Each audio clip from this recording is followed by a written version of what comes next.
Irmãos, abram a palavra do Senhor no livro de 1 Samuel, capítulo 16. Nós vamos fazer a nossa reflexão baseada nesse texto. 1 Samuel 16, do verso 1 ao verso de número 13.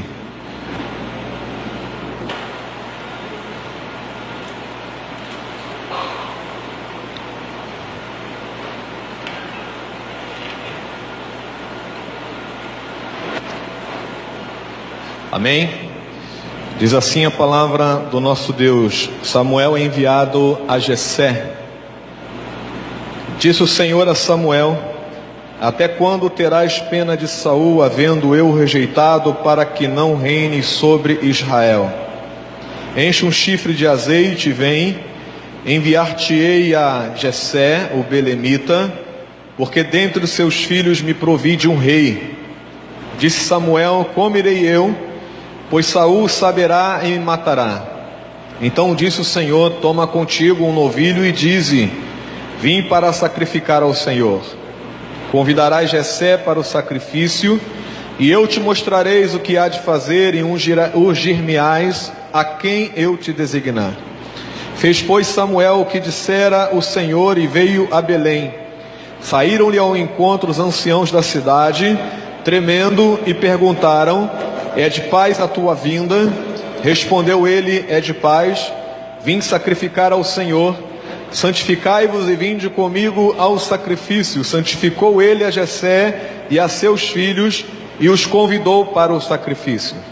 Sucedeu que, entrando eles, viu Eliabe e disse consigo: certamente está perante o Senhor o meu ungido.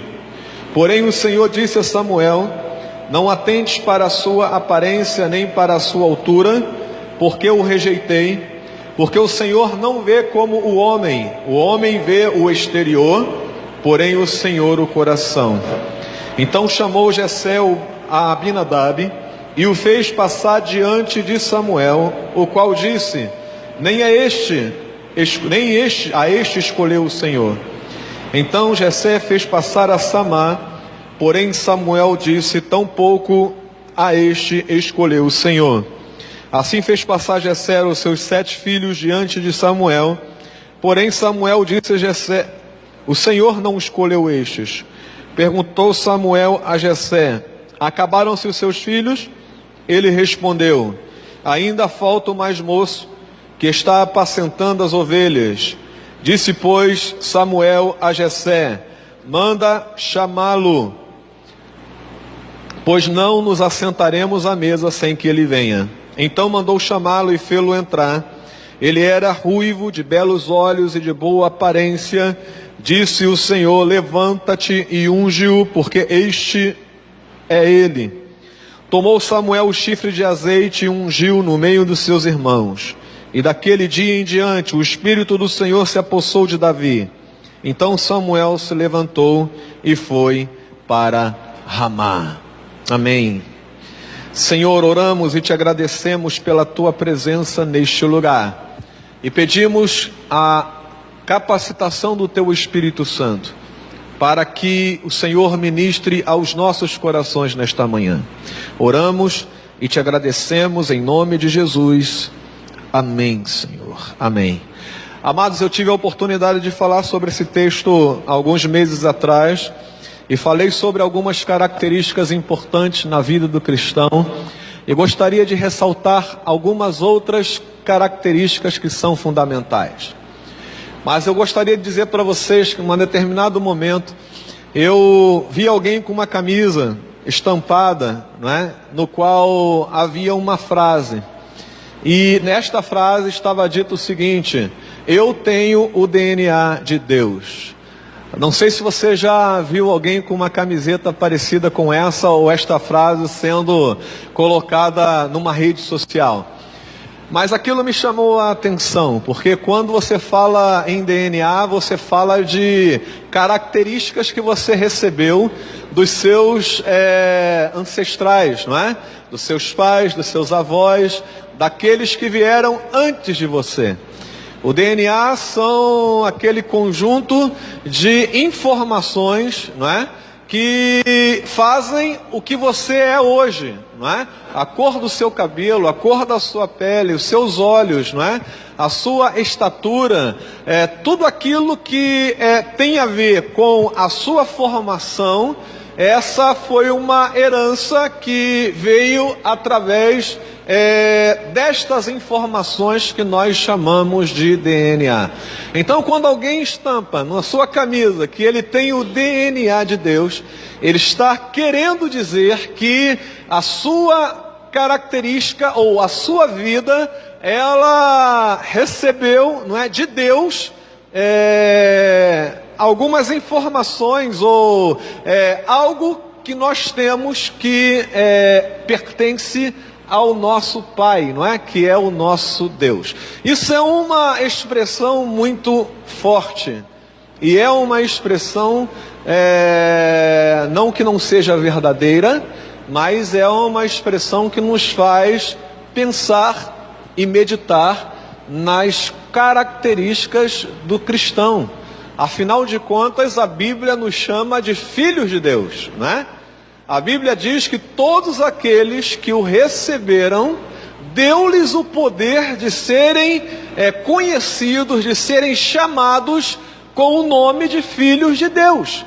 Então, se um dia nós recebemos a Jesus como Senhor e Salvador da nossa vida, nós recebemos de Deus ou da parte de Deus algumas características que são próprias do nosso Senhor, não é? E isso nos faz então chegar à conclusão de que nós de fato temos um DNA espiritual, não é? No qual o Senhor marca em nós uma nova vida.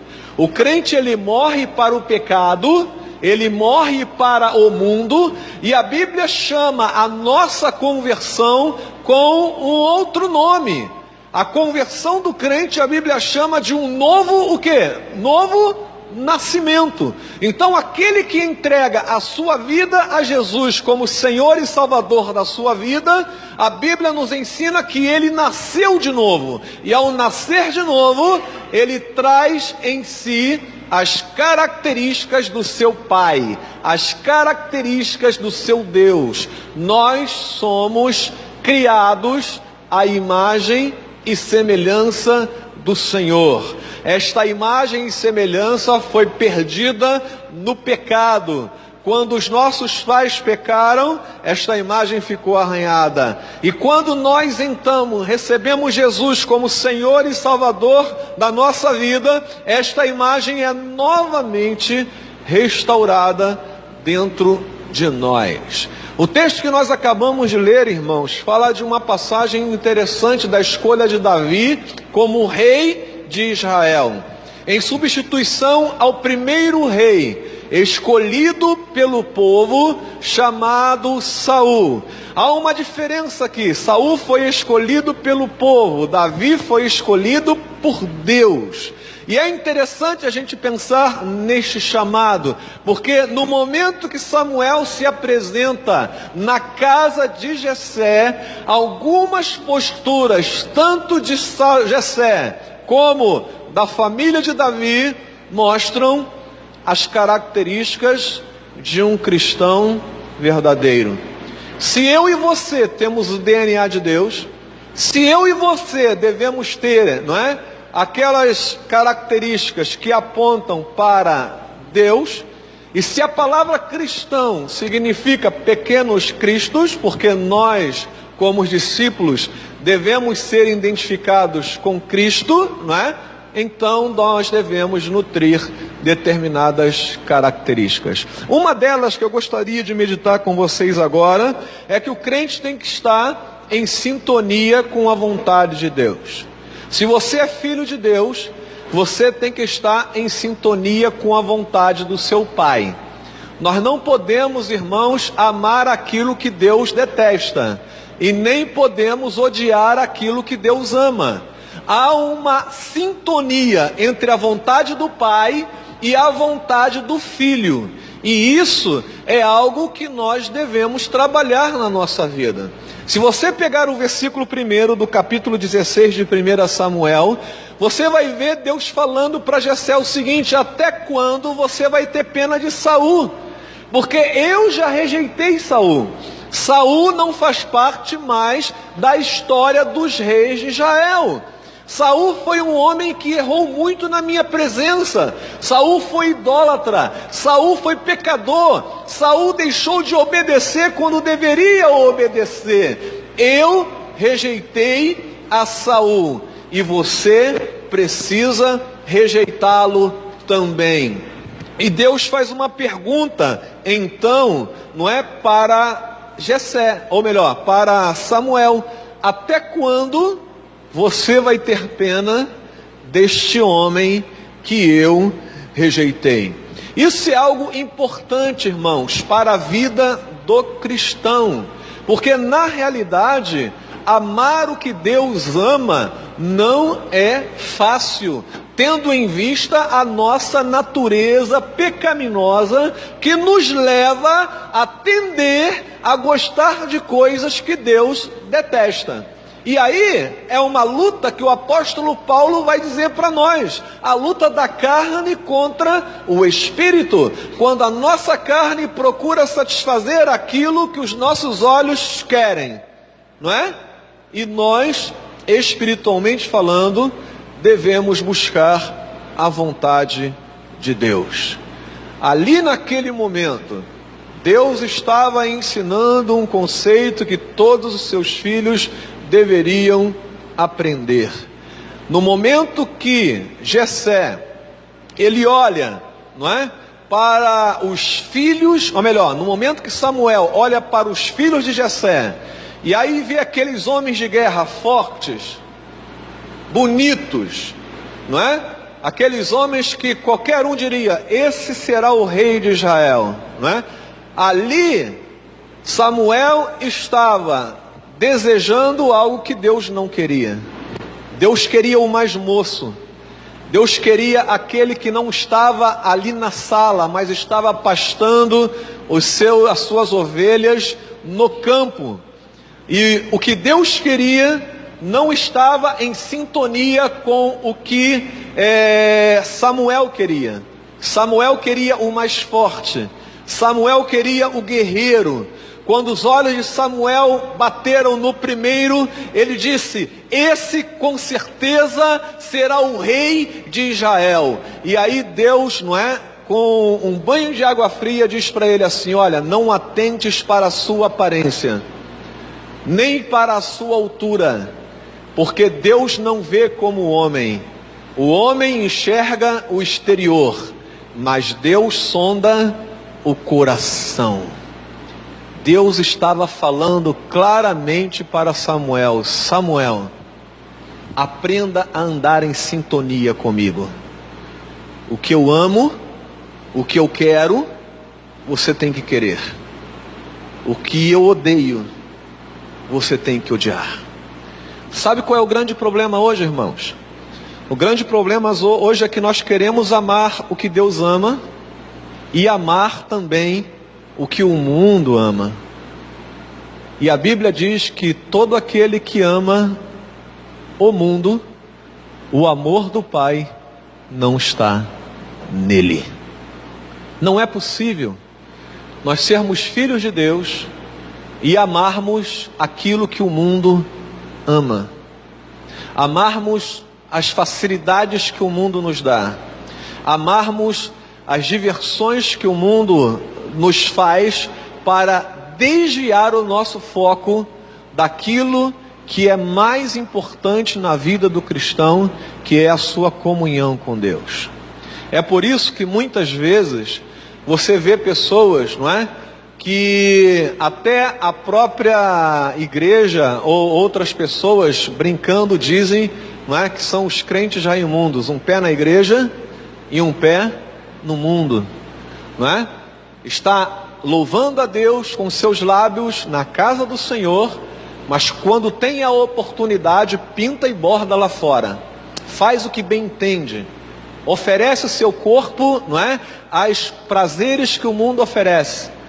E aí o que nós pensamos é o seguinte, irmãos: Se somos filhos de Deus e se temos o DNA do Senhor, a nossa vontade está em sintonia com a vontade de Deus? Jesus diz assim: olha, Senhor, faça a sua vontade e não a minha. E essa é uma característica interessante desse texto. Mesmo o homem de Deus, ele teve que ser orientado e repreendido, porque ele estava caindo numa armadilha que muitos crentes caem hoje. Precisamos amar o que Deus ama. E você vai descobrir o que Deus ama em sintonia com a sua palavra.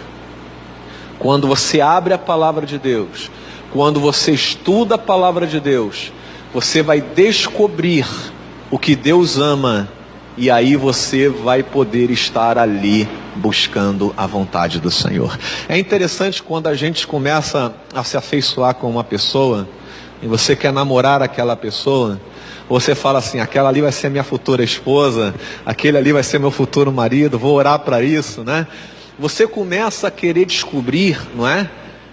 O que aquela pessoa gosta, não é? Você começa a procurar ali: poxa, que tipo de filme ela gosta? Qual tipo de diversão aquela pessoa gosta? Ela gosta de ler, não gosta de ler, né? Ela gosta de ir no cinema, não gosta de ir no cinema. As pessoas começam a tentar, não é, mapear aquilo que você gosta ou não gosta. Por quê? Você quer estar em sintonia com aquela pessoa. Obviamente que você não vai conseguir ter uma sintonia 100%, não é?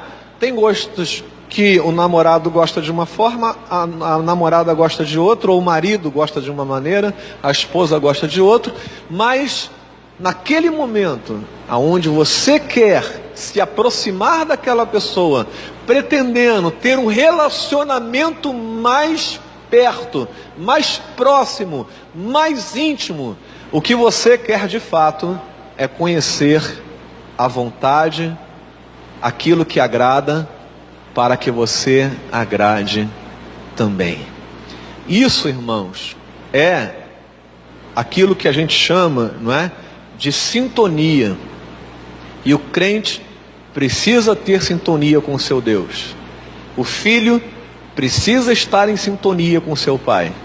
E não é admissível, e Deus não aceita isto, você estar na presença de Deus com o teu coração ou com o teu pensamento distante, muito longe daquilo que você está fazendo aqui. É como se nós estivéssemos aqui hoje, num período de férias, que é janeiro, um sol daqui a pouco abrindo, e você com maior vontade de estar na praia, maior vontade de estar viajando, maior vontade de estar em outros lugares. O teu coração não está aqui, o teu coração está em outro lugar. Deus vira para Samuel e diz: até quando você terá pena de alguém que eu já rejeitei? Vejam que o foco de Deus não é a pessoa, mas era o comportamento de Saul, que estava totalmente inadequado. E Deus olha lá para o campo, aonde ninguém estava vendo, e vê um coração de um moço, ainda inexperiente, mas que tinha o seu coração na presença de Deus, que estava em sintonia com o Senhor. E isso, irmãos, Deus, Ele almeja e deseja. Quando Deus vê sintonia no desejo dos seus filhos com a sua própria vontade, então isso demonstra que Deus, Ele tem prazer nesta pessoa, não é? É como aquele personagem do Chico Anísio, né? Que ele falava assim: meu garoto, né? Quando o filho dele fazia algo que agradava, né? Aí ele falava assim: meu garoto. Aí o filho: meu pai, né?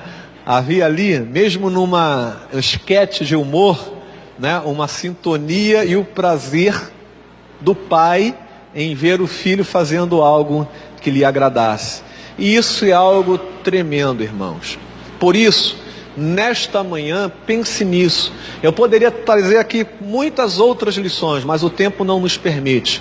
Mas eu gostaria que você pensasse nisso. Você é filho de Deus, você tem o DNA do Senhor na sua vida. As características de Deus foram marcadas no seu coração e na sua mente. Então há de se ter uma sintonia entre o que você pensa e o que a Bíblia pensa. Há de se ter uma sintonia entre as tuas atitudes e aquilo que a Bíblia ensina. Há de se ter uma sintonia entre o teu coração e o coração de Deus. Porque quando fazemos isto, não é? Eu creio, irmãos, que Deus repete aquela frase que Ele falou para Jesus: este é meu filho amado, no qual eu tenho prazer. E eu gostaria de ouvir isso da parte de Deus. E acho que você deveria querer ouvir isso da parte de Deus. Este é o meu filho amado, no qual eu tenho muito prazer. Você é um filho que dá prazer e alegria ao seu pai? Você é um filho que dá prazer e alegria ao seu pai? Pense nisso. Certamente muitas coisas boas vão acontecer na tua vida. Amém? Vamos orar, encerrando esse momento devocional. Eu convido você a ficar em pé para que a gente possa fazer essa oração final. E logo após estaremos passando a palavra à superintendência da escola dominical. Pai amado, louvamos o teu nome por esta manhã, pela tua palavra lida, pela tua palavra explicada, pela tua palavra aplicada às nossas vidas. Senhor, queremos estar em sintonia com a tua vontade, isso não é fácil. O mundo tenta nos seduzir, a nossa própria carne tenta nos levar para caminhos que são distantes dos caminhos de Deus. Quantas vezes, Senhor, fazemos coisas que não te agradam e detestamos a nós mesmos porque fizemos aquilo, porque pensamos aquilo, mas nós não queremos ser assim. Queremos estar em sintonia com o Senhor e pedimos, Senhor, em nome de Jesus, fortalece a nossa fé. Dá-nos, Senhor Deus, olhos para que enxerguem muito além daquilo que os olhos carnais enxergam. Samuel enxergou apenas os homens fortes. O Senhor enxergou o coração. Ó Deus, dá-nos um coração que faça o Senhor se agradar. E em todo momento, que os meus irmãos que se encontram aqui sejam a semelhança da minha pessoa, homens e mulheres que agradem o seu coração. Eu quero agradar o seu coração. Creio que os meus irmãos querem também. Por isso, Senhor Deus, dá-nos a oportunidade de refletirmos sobre o que foi falado e, como filhos do Senhor, possamos repetir aquilo que o nosso Senhor Jesus nos ensinou, fazendo com que o nome do Pai fosse glorificado aqui na terra.